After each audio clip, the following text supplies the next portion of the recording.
Hello बच्चों, let's read this question. The question says that in the Bohr model of hydrogen atom, the ratio of kinetic energy to total energy of the electron in the quantum state n is dash. तो बच्चों यहाँ पे हमारा question क्या बोल रहा है? यहाँ पे हमारा क्वेश्चन बोल रहा है कि जो हमारा हाइड्रोजन एटम का बोर मॉडल होता है वहाँ पे एक ratio of kinetic energy to total energy of electron यहाँ पे पूछा गया है। तो बच्चों हमारा क्वेश्चन के हिसाब से यहाँ पे हमारा की कॉन्सेप्ट क्या हो जाएगा? यहाँ पे हमारा की कॉन्सेप्ट हो जाएगा बोर्स मॉडल। हमारा क्वेश्चन के हिसाब से की कॉन्सेप्ट हो जाएगा बच्चों बोर्स मॉडल। अब बच्चों हम देखें कि जो हाइड्रोजन एटम होता है उसमें क्या होता है, जो हमारा हाइड्रोजन एटम होता है वहाँ पे क्या होता है, इसका न्यूक्लियस में क्या होता है बच्चों, यहाँ पे वन प्रोटॉन देखा जाता है और प्रोटॉन का जो हमारा चार्ज होता है वो इलेक्ट्रॉन के बराबर होता है लेकिन पॉजिटिव में होता है, तो ये होता है प्लस ई होता है। उसके बाद बच्चों यहाँ पे क्या होता है, वन इलेक्ट्रॉन रिवॉल्व करता है न्यूक्लियस के अराउंड और इसका चार्ज हमारा क्या होता है माइनस ई होता है।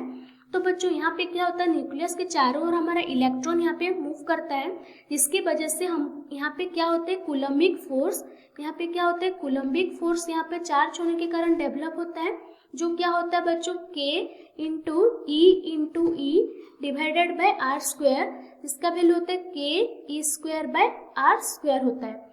अब बच्चों यहाँ पे न्यूक्लियस के चारों ओर इलेक्ट्रॉन जैसे रिवॉल्व करता है तो यहाँ पे सेंट्रीफ्यूगल फोर्स यहाँ पे डेवलप होता है और वो सेंट्रीफ्यूगल फोर्स बच्चों क्या होता है, जो सेंट्रीफ्यूगल फोर्स डेवलप होता है उसका वैल्यू होता है यहाँ पे M V square by are.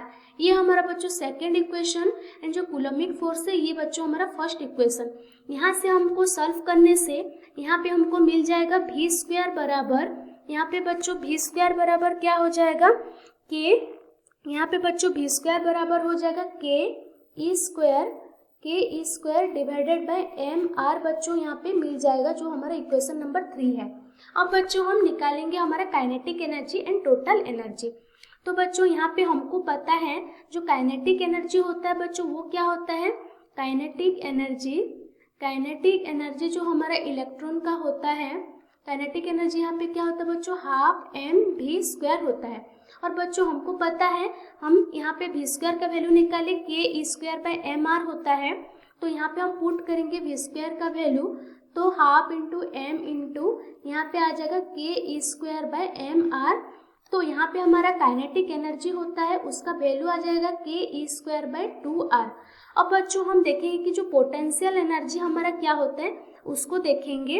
हमारा जो पोटेंशियल एनर्जी होता है तो बच्चों ये क्या होगा, अगर दो चार्जेस होंगे तो पोटेंशियल एनर्जी होता है वहाँ पे K into product of two charges divided by R होता है। तो यहाँ पे हमारा पोटेंशियल एनर्जी क्या हो जाएगा K into charge of electron into charge of proton divided by R, तो ये हो जाएगा हमारा के ई स्क्वायर बाय यहाँ पे आर होगा, लेकिन पोटेंशियल एनर्जी में साइन कन्वेंशन जरूरी है तो यहाँ पे हमारा माइनस साइन आ जाएगा। उसके बाद बच्चों हम टोटल एनर्जी निकालेंगे। तो बच्चों हमारा टोटल एनर्जी क्या होता है, जो टोटल एनर्जी होता है वो होता है हमारा kinetic energy plus potential energy हमारा हो जाता है। तो बच्चों काइनेटिक एनर्जी क्या होता है यहाँ पे हाफ इंटू के ई स्क्वायर बाय आर, और यहाँ पे टोटल एनर्जी हमारा क्या है, हमारा जो टोटल एनर्जी होता है kinetic energy plus potential energy, तो काइनेटिक एनर्जी हो जाएगा के square by 2r minus potential energy यहाँ पे माइनस के ई स्क्वायर बाय आर हो जाता है, जिसके बाद जहाँ पे हमारा टोटल एनर्जी का वैल्यू आ जाएगा माइनस के ई स्क्वायर बाय 2r। अब बच्चों हमको क्वेश्चन में पूछा था ratio of kinetic energy into total energy, तो बच्चों यहाँ पे हमारा रेशियो हो जाएगा kinetic energy divided by total energy. बच्चों हमारा रेशियो क्या आ जाएगा, हम जानते हैं काइनेटिक एनर्जी होता है हाफ के स्क्वायर बाय आर होता है एंड टोटल एनर्जी हमारा यहाँ हो जाता है क्या माइनस के स्क्वायर बाय आर।